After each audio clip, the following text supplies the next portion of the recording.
Hello दोस्तों, कैसे हैं आप लोग। आप सभी का स्वागत है फिर से एक बार शिव शंभू यूट्यूब चैनल पर। कृपया करके लाइक करें, सब्सक्राइब करें और शेयर करें। कल नवरात्रि प्रारंभ हो रही है। देवी शक्ति की आराधना का समय फिर से आ गया है एक बार। और इस दिन हम प्रदीप मिश्रा जी के द्वारा घट स्थापना की संपूर्ण विधि जानेंगे। कैसे पूजा करते हैं, कैसे घट की स्थापना है, कब शुभ मुहूर्त है, शुभ मुहूर्त कब है, इसके बारे में जानेंगे। सबसे पहले हम 5 बार श्री शिवाय नमस्तुभ्यम का जाप कर लेते हैं। श्री शिवाय नमस्तुभ्यम, श्री शिवाय नमस्तुभ्यम, श्री शिवाय नमस्तुभ्यम, श्री शिवाय नमस्तुभ्यम, श्री शिवाय नमस्तुभ्यम। प्रदीप मिश्रा जी के अनुसार 15 अक्टूबर को घट स्थापना के साथ नवरात्रि शुरू हो रही है, जो कि 23 तारीख तक रहेगी। 24 को दशहरा मनेगा। इस बार भी अंग्रेजी तारीखों और तिथियों का तालमेल बना रहेगा। इससे शक्ति पूजा के लिए पूरे 9 दिन मिलेंगे। रविवार को शक्ति पर्व शुरू होने से देवी का वाहन हाथी रहेगा, जो कि सुख और समृद्धि का संकेत माना जाता है। इस बार घट स्थापना के लिए दिन भर में एक ही शुभ मुहूर्त है, जो सुबह 9:27 से शुरू होगा। तो जानते हैं कलश स्थापना में जरूरी चीजें कौन कौन सी है। तो आइए जानते हैं घट स्थापना में कौन कौन सी चीजों की जरूरत पड़ती है। कलश स्थापना में लाल कपड़ा, चौकी, चंदन, जल, दूर्वा, सुपारी, सिक्का, फूल, अक्षत और 7 तरह के धान, तिल, चावल, मूंग, कंगनी, जौ, घटना, चना, गेहूं। मैं इसकी फ़ोटो आपको वीडियो में और शेयर कर दूंगा, ताकि आप भूल ना जाएं और सारी चीज़ों को आराम से देख सकें। तो कलश स्थापना की विधि कैसे करेंगे हम। घट स्थापना की विधि, पहले गणेश जी को प्रणाम करें। फिर जिस जगह कलश स्थापना करना है, घट स्थापना करना है, उस भूमि को प्रणाम करें और वहाँ चौकी रखें। चौकी पर लाल कपड़ा बिछाकर सभी धान रखें और धान को प्रणाम करें। इसके बाद उन पर कलश रखें। कलश में शुद्ध पानी और गंगा जल भरें। फिर उसमें चंदन, रोली, हल्दी की गांठ, फूल, दूर्वा, अक्षत, सुपारी और सिक्का डालें। इसके बाद 5 तरह के पत्ते रखकर कलश को ढक दें।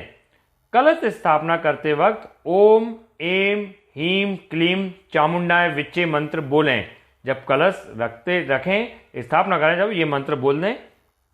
एक और कलश स्थापना का मंत्र है, कलशस्य मुखे विष्णु कंठे रुद्र समाश्रितः मूले तस्य स्थितो ब्रह्मा मध्य मात्र गणा स्मृतः।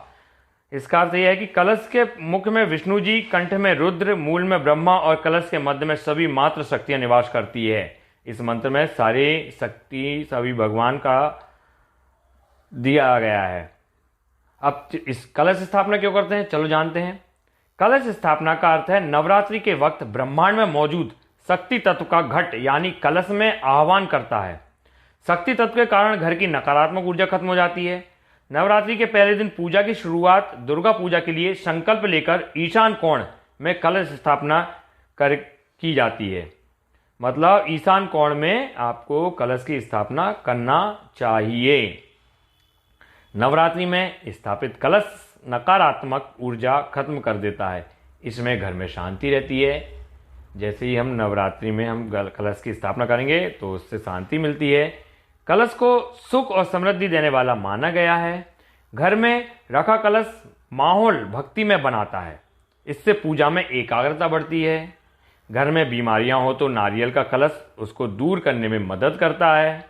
कलश को भगवान गणेश का रूप भी माना जाता है। इसमें कामकाज में आ रही रुकावटें भी दूर होती है।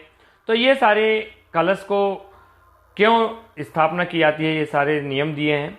फिर हम जानते हैं पूजा विधि, मतलब देवी जी की पूजा, देवी की आराधना कैसे की जाती है, कैसे पूजा की जाती है। कलश पर माता की मूर्ति रखें या कलश के पास मूर्ति रखें, और मूर्ति ना हो तो कलश पर स्वास्तिक बनाकर देवी के चित्र की पूजा करें और 9 दिन तक व्रत पूजा करने का संकल्प लें। पहले भगवान गणेश, फिर वरुण देवता के साथ ही नवग्रह, मातृका, लोकपाल और फिर देवी पूजा शुरू करें। देवी पूजा महाकाली, महालक्ष्मी और महासरस्वती के रूप में करनी चाहिए। फिर हर दिन श्री दुर्गा सप्तमी का पाठ करना चाहिए, दुर्गा सप्तशती का पाठ करना चाहिए। तो ये करने के बाद फिर हम देवी जी की पूजा के लिए मंत्र का जाप करेंगे। वो मंत्र है सर्व मंगल मांगल्ये शिवे सर्वार्थ साधिके शरण त्र्यंबके गौरी नारायणी नमोस्तुते। ओम जयंती मंगला काली भद्रकाली कपालिनी दुर्गा क्षमा शिवा धात्री स्वदा स्वाहा नमोस्तुते। ओम धूम दुर्गाय नमः। या देवी सर्वभूतेषु विष्णु मायति संस्थिता नमस्तस्यै नमस्तस्यै नमस्तस्यै नमो नमः। ओम एम ह्रीं क्लीं चामुंडाय विच्चे।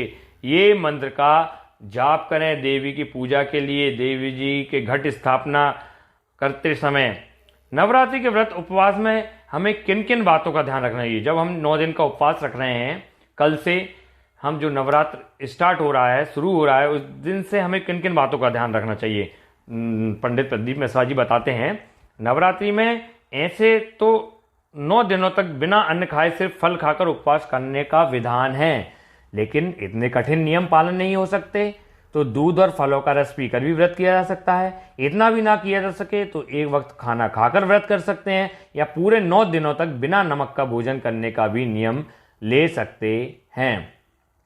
नवरात्रि में व्रत उपवास के दौरान लहसुन, प्याज, तंबाकू, सिगरेट, पान मसाला और किसी भी तरह का नशा नहीं करना चाहिए। इन दिनों गुस्सा करने और झूठ बोलने से भी बचना चाहिए। इन नियमों को ध्यान में रखकर व्रत किया जाना चाहिए। बीमार, बच्चे और बूढ़े लोगों को व्रत नहीं करना चाहिए। साथ ही जिन लोगों को देर रात तक जागना पड़ता है या डिस्टर्ब रूटीन वालों को भी व्रत करने से बचना चाहिए। तो ये कैसे हम व्रत रख सकते हैं नवरात्रि के 9 दिनों का, वो नियम बताया है मिश्रा जी ने, पंडित मिश्रा जी ने। अब हम देखते हैं अखंड ज्योति। अखंड ज्योति कैसे जलाएं? नवरात्रि में 9 दिन तक अखंड ज्योति जलाई जाती है। घी का दीपक देवी के दाहिनी ओर, तेल वाला देवी के बाईं ओर रखना चाहिए। ध्यान रखना, जो घी का दीपक है देवी जी की फोटो या देवी जी की मूर्ति के दाहिनी तरफ रखना चाहिए, और तेल वाला दीपक देवी के बाईं ओर रखना चाहिए। अखंड ज्योत 9 दिनों तक जलती रहनी चाहिए। जब ज्योत में घी डालना हो या बत्ती ठीक करनी हो तो अखंड दीपक की लौ से एक छोटा दीपक जलाकर अलग रख लें। दीपक ठीक करते हुए अखंड ज्योत बुझ भी जाए तो छोटे दीपक की लौ से फिर जलाई जा सकती है। छोटे दीपक की लौ को भी घी में डुबोकर ही बुझाएं, हाथ से फूंक मारकर कभी नहीं बुझाना चाहिए। तो ये अखंड ज्योति कैसे जलाएं, ये नियम था।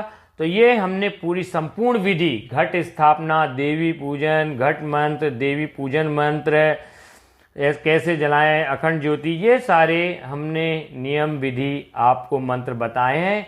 इन सब का कल नियमों का पालन करें, ऐसे करें, विधि पूरी विधि विधान से करें तो माँ शक्ति आप पर खुश हो जाएंगी।